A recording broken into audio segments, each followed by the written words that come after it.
Okay, seems like forever ago, the Israelites, what's happened just before we get to what we're going to go over today, they had just had this astounding thing where God says, bring the leaders partway up the mountain, and they had this feast in the very presence of God. And then he tells Moses, okay, now you come the rest of the way. And Moses is up there for 40 days. But the leaders have come down after having eaten a meal in the presence of God. And then we come to this. And honestly, I mean, even though we know that people are sinful and forgetful, it's just mind-boggling to think that they can be that forgetful. So, it's almost like a mob mentality. You know, like, if you start it, there's just, it's like a disease. You know. Yeah. And I guess it takes time to change habits. It takes time to change a mindset. Even if you have been agreeable and you start on a path, if then something cuts you off from your source of support, it's so easy to fall back into what you always knew, right? So I get that. But it's still hard to believe after all the miracles that they had personally witnessed. Yeah. I know. But anyway, so I kind of went through and kind of circled some things I wanted to go over. So let's look at page 134 in the book, question 4. She says, what does verse 1 of chapter 32 reveal that the Israelites thought about Moses and about God? Anybody have an answer for that one? Well, let's read verse 1.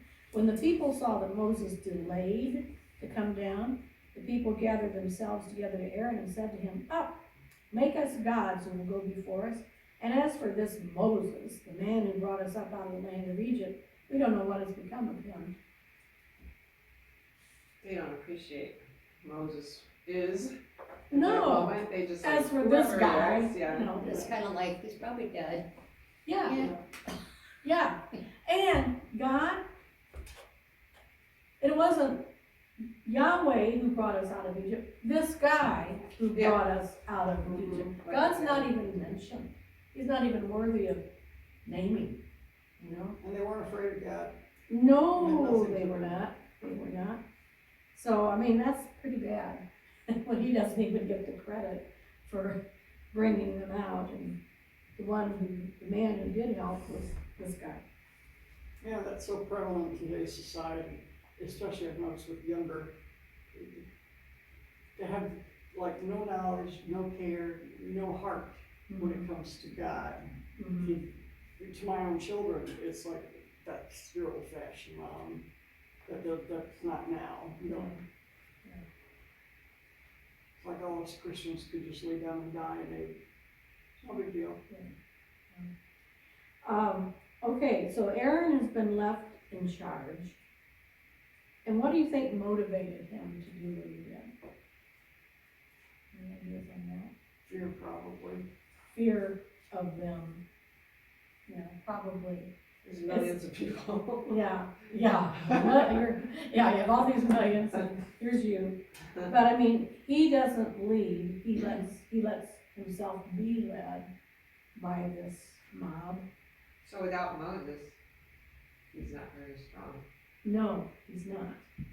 And without Moses, he might even be dead, because we find out later, right? Or maybe it happened later, but Moses interceded for him. And I wasn't quite sure. In question 6, she says, how did Aaron try to fix the situation? I thought, I don't think there was any fix involved. He just kept going on more and more, because when he saw that the people were worshiping this calf, then he says, okay, well, let's make an altar to it, and we'll have a feast day. He called it a feast to Yahweh. And I'm like, can you imagine a feast to Yahweh? And then what kind of a feast was it really? He's trying to fix it. Debauchery of the worst kind, really. I mean, it's just, like I said, it's just kind of mind-boggling. And then How many of the 10 Commandments do you think the people broke? Every one of them. At least 3. Yeah, at least 3 and probably more. Probably. You know, I mean, it's, yeah. Okay, the next thing I want to look at is on day 2. Okay, now the people couldn't see God, but God saw them. So Moses is still up on the mountain, and God tells them exactly what's going on down at the foot. He says, they've made themselves an idol, they've done this, I'll stand aside, I'm just gonna blast them away. Yeah. Gonna consume them. And Moses intercedes for them. I thought question number 12, we really need to talk about. Yes, we do. Does Moses change God's mind with his argument? If you read the scripture, let's see if I can find this, 32:7-29.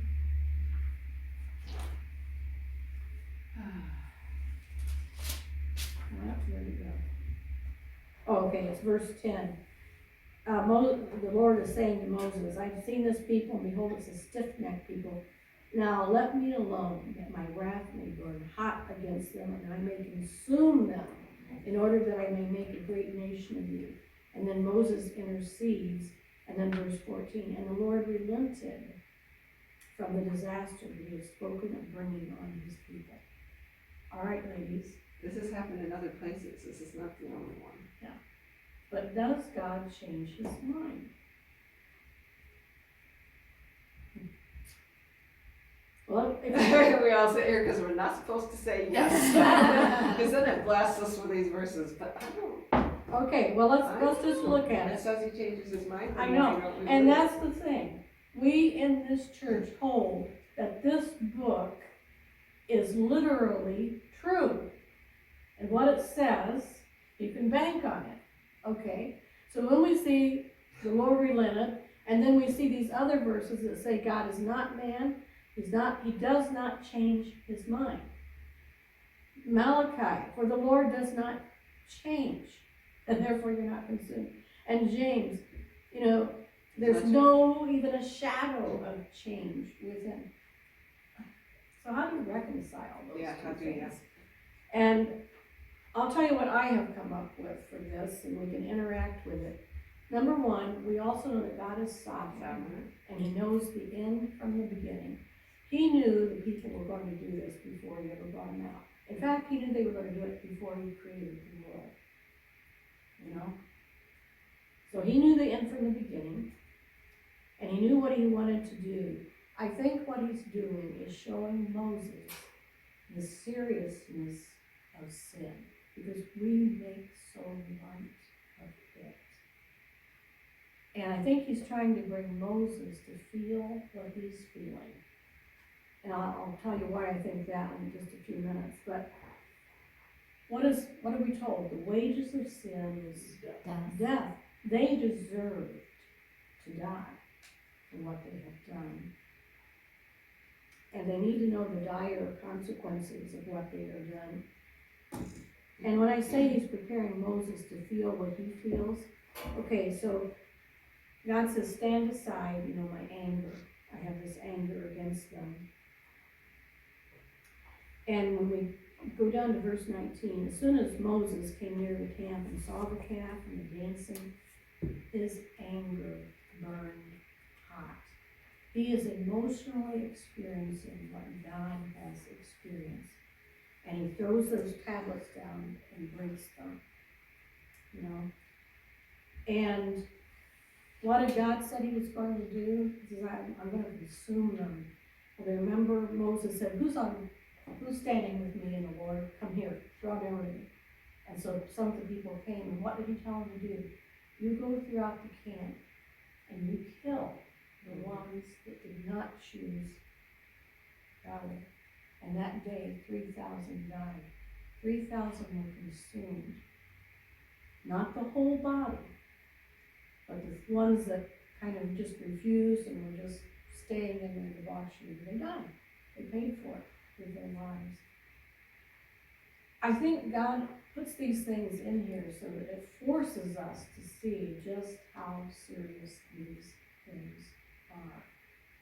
And he does not consume us Instead, he allowed his son to be consumed for us, if you will.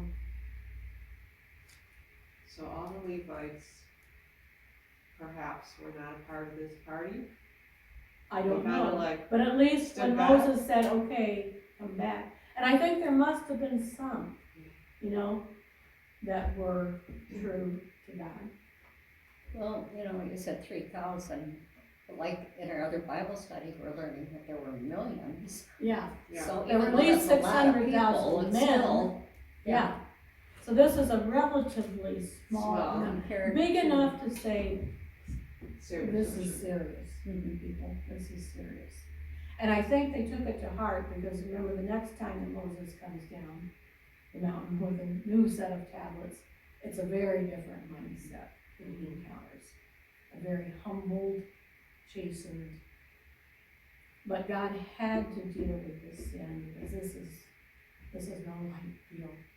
And we don't know if that number of 3,000 included the women, because they never seem to count the women. Yeah. You know, it's not, you know, feeding the 5,000 was probably more like 10, because. Oh, yeah, women- yeah. So I've always wondered, you know, it's very patriotic, and they don't, so it might have been 6,000, 10,000, But, which is a little more It does dramatic. make you wonder too, did Aaron repent?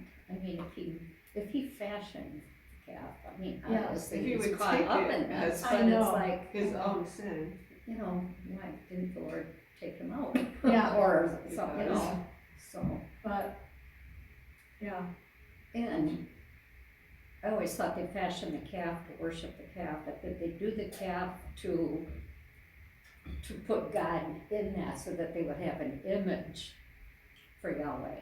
well, I think that's what Aaron was trying to do. Let's proclaim a fast, and he uses Yahweh. You don't hear the people using that name. They're still Egypt-minded. They're still Egypt-minded. And it's Yeah. still sinful to put God All the in. all the different image. gods. You know, And, they gotta see it. and like I said, getting back to this thing, does God change his mind? I think we all have to grapple with this and come to our own conclusion on it. Cause that comes to like, I'm praying about the situation, I'm asking God to do this. Yeah, Will he do that instead of what he had in mind before? Because people prayed, because more people prayed, that he would do this instead and heal and that, you know? yeah, So I think that ends up being a question about prayer. yeah. And, yeah, so, but I think it does, you know, there's no simple answers for some of these things. But we do have to put all that we know about God in context. Right, That he's not just a God of justice, he's also a God of mercy and forgiveness and compassion to the unworthy, to the Aarons of this world. And yet Aaron went on to serve as the high priest, you know. Hmm. He lost 2 of his sons. he wouldn't be able to serve as high priest if he hadn't repented at all. Yeah. So, Probably broken pretty. Does Jen address that? about, was Well, God changing his Aaron. mind? God changing his mind. Yeah, and the she part does. about, okay. Yeah, she does, so you'll get another, you know, thing on that.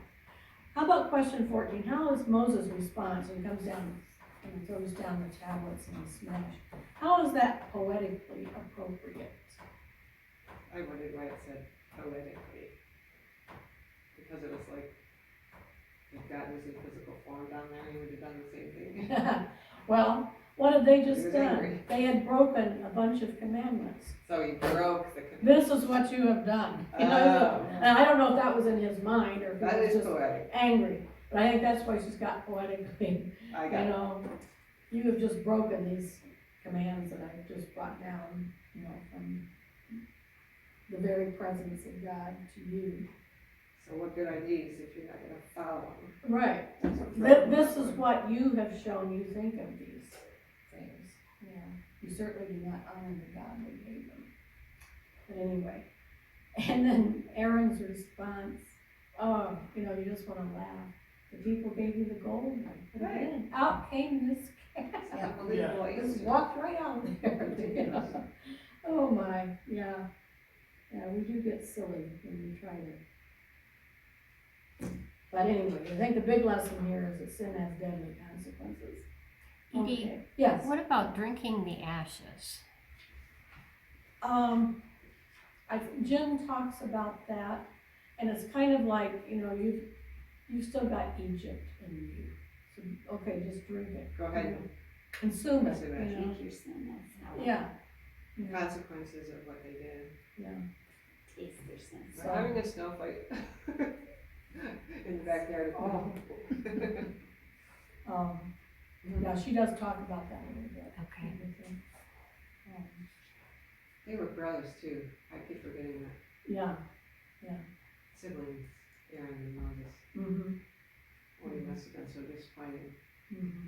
They weren't raised together though. No, I think so that- not that kind of brothers. Mm-hmm. Yeah, so just. But, you know, but later remember in life. that Aaron came out to meet Moses and was an encouragement to him, and that way after all those years, and out to where he was.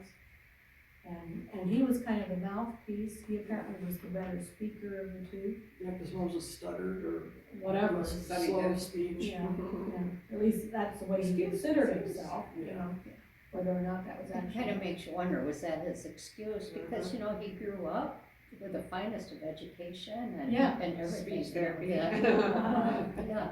He could have. Yeah, They would I have. mean, even if he stuttered, he would have been really well versed in, I don't know, how to present, He how to was speak, certainly and how to, educated. yeah. okay, I wanna get over to where, Moses goes back up the mountain. And at this point, he's interceding again, and he says, "Oh Lord, forgive them, and if not, then blot me out as well." And that just made me think of the Apostle Paul, when he was talking about that he was so burdened to reach his fellow Jews for the Lord. He says, "I could wish that I myself were cut off, if it would They bring couldn't them see. to faith," you know, just that kind of depth of love. And certainly it's a picture of Christ, who allowed himself to be cut off, forsaken, for our sake. Beautiful thing. But then, that he wants to see God's glory. You know, you've been coming to me, you're in this cloud, we're talking face to face, sort of, but you're in this cloud, can you just part it? You know, I want to see your glory. And I always thought it was a little strange, you know, that God said, okay, I'm gonna put you in this little cave, I'm gonna cover you with my hand, and you can just look at my back. And you think, aw, you know? So when you wanna see your friends you haven't seen for a long time, don't you wanna see their faces, you know? One day. And what it made me think of was this, when Chernobyl blew up, you know, you had this toxic waste, you didn't just go romping in there to clean it up. You had to put on all this protective gear, because there was a lot of energy, and it would kill you. And I think what God is doing, he says, if I showed you all of my glory, now you'd die. It'd be lethal, you know, it's too much energy for you. I'm just gonna show you enough to satisfy your heart. I'm gonna show you some of my glory, but not a lethal dose. And that made me feel better. Is there one place though that says he talked face to face with God? Well, yeah, it was fact is, it was somewhere in this passage. that Yeah, we read so- it. But still, I suppose, even though he couldn't see the Yeah. face, he was right, that cloud was right there, it wasn't like. Okay. it was the Kind of distance. like talking to the bush, he's talking face to face with him, but not the face. Yeah, not the face, not seeing, Not the front part. yeah, whatever. But that's the face, so that's. Yeah. Yeah. But at least close, you know?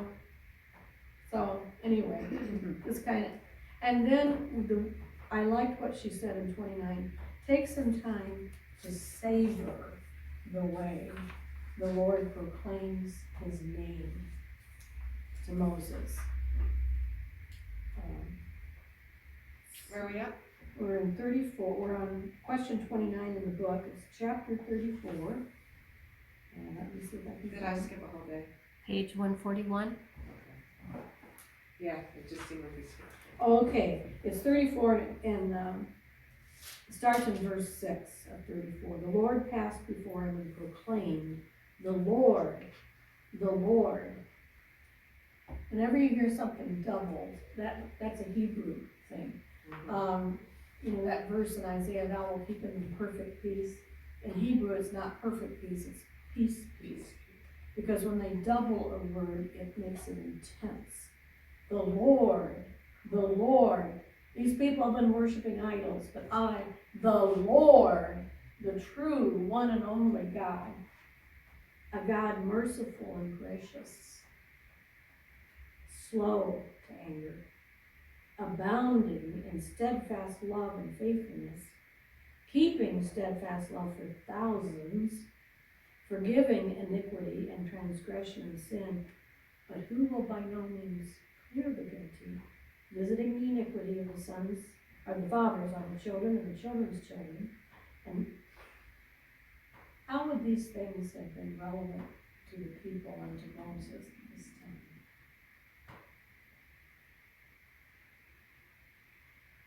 They weren't being loyal. They weren't being loyal, but here is God. And what's the first thing he says about himself? The God that's angry, and sees what you've done and is going to get you.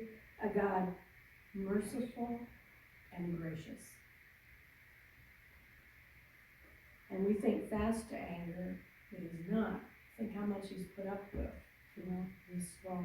And Jen will talk more about this, but I just like the fact to savor that, all that God is. And yet he will bring justice when it's needed. But, okay, anything then that stood out to you that you want to bring out before we go to the lecture? God's love it's always made me feel like, I raised my two kids in the church to be Christian, and then they went to college and came back completely ruined. Mm-hmm. And to this day, they are not Christian. Mm-hmm. My daughter considers herself agnostic, and my son, I couldn't tell you what he is. Mm-hmm. But they're older now, they're adults, and so I had to give it up to the Lord, because my whole prayer was like, I love them with all my heart, but I know that you love them even more. Right. They're your children, so knock them down, take them to their knees, do whatever you have to do, save them, because they don't listen to me at all. I'm just a crazy old lady. So, I have to depend on the Lord, give it up to the Lord, Yeah, we Right. can. Right. and, do whatever you have to do to them, So I always think of that when I see the love of God. I think of my children and how much I love them, and I have to tell myself that they belong to Him more than they do to me. Right. Okay, well, let's go to All of a sudden. That's your gun? Here's the whole thing.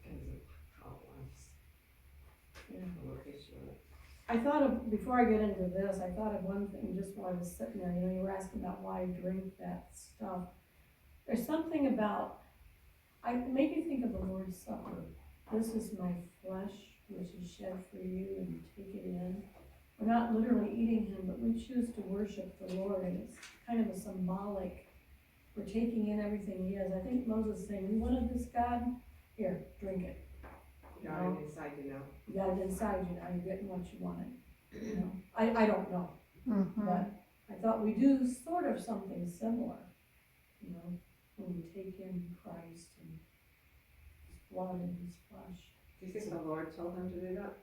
I don't know. It may be. Didn't say he inquired of the Lord. Right, So, I think it's also maybe he's just showing, really thinking. I think it's also showing that, your gods can be consumed. Yeah, I can't, your gods Yeah. can be destroyed and, yeah, Into ashes, right, they go. yeah. So certainly it showed the true value of this golden calf. Okay, well, in my own study, I decided this year I want to really kind of look at the book of Isaiah. And as I've been going through it, I've been very intrigued by this whole idea of the mountain of God. You have Moses going up and down Mount Sinai, they call it the mountain of God. In Isaiah chapter 2, it says, it shall come to pass in the latter days, in the end times, that the mountain of the house of the Lord shall be established as the highest of the mountains, and shall be lifted up above the hills, and all the nations shall flow to it, and many people shall come and say, come, let us go up to the mountain of God, to the house of the God of Jacob, that he may teach us his ways, and we may walk in his paths. And that made me think in Revelation, before we read the one I've got here, it talks about all the kings of the earth will bring their glory into the New Jerusalem. They'll come, be drawn to that. But anyway, compare this with an excerpt from a similar passage in Revelation 21. And then came one of the 7 angels, who had the 7 bowls full of the 7 last plagues, and spoke to me, saying, Come, I will show you the bride, the wife of the Lamb. And he carried me away to a great high mountain, and he showed me the holy city Jerusalem. It had a great high wall, and the one who spoke to me measured the city with his measuring rod, and it was a little about 1,380 miles. Ladies, this is 1,300 plus miles high as well Why? as. Okay, and this city that's this huge is sitting on a mountain. How much higher is it? How high? This great high mountain. What's the highest mountain in the world today? Mount Everest. It's 5.5 miles high. 5.5. This has a city sitting on it that's almost 1,400 miles high. Mount Everest will look like probably not even an anthill. You know, just something. The Grand Canyon would look like a bare scratch on the surface. You know, I mean, it's just mind-boggling to think. Last Tuesday then, in her class, Brenda showed a video called Exodus Revealed, and one of the topics that was discussed in that video was the location, the actual location of Mount Sinai and Mount Horeb. Many people have thought it was located in the Sinai Peninsula, but we know from references in the Bible that it had to be in the land of Midian, which is the present-day country of Saudi Arabia. And in Saudi Arabia, there's some researchers have located a mountain that has a blackened top, as if it had been burned by fire. And there is what appears to be the remnant of an altar at its base. It's like a man-made structure, not just a pile of rocks.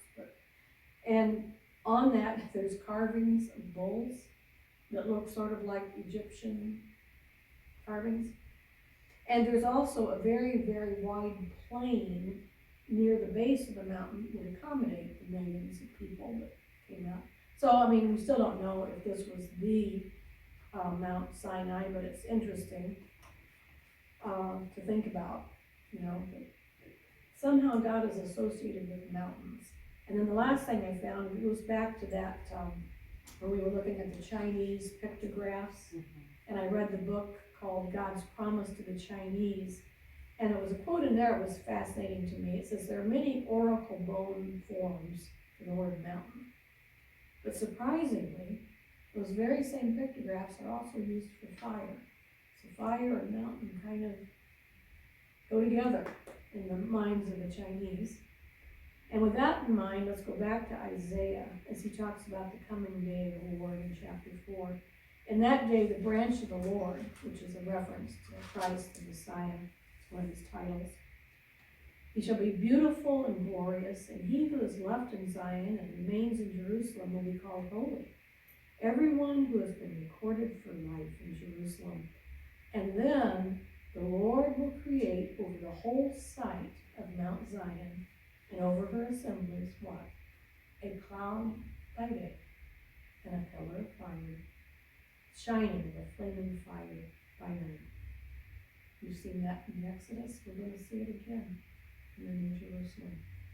And over all the glory there'll be a canopy, just like there is a little canopy over the Holy of Holies. It's just mind-boggling. I have read Isaiah, I don't know how many times in my life, but I don't think I ever really caught that pillar of cloud and pillar of fire is going to be back. And we're going to get to see it on this great high mountain, the highest one. You know, to me, it's just awe-inspiring. So I just wanted to share that with you. Okay, so for next week, we're coming down the home stretch here. In days 1 to 3 of week 10. And start reviewing all your verses, and don't forget to review the little hand signals for the 10 Commandments. Those are found on page 36, I think, in the textbook. If you need to look those back up, I'll just make sure that, yeah, it's 36. So we'll review those toward the end. All right, Yeah. Thank you. Yes.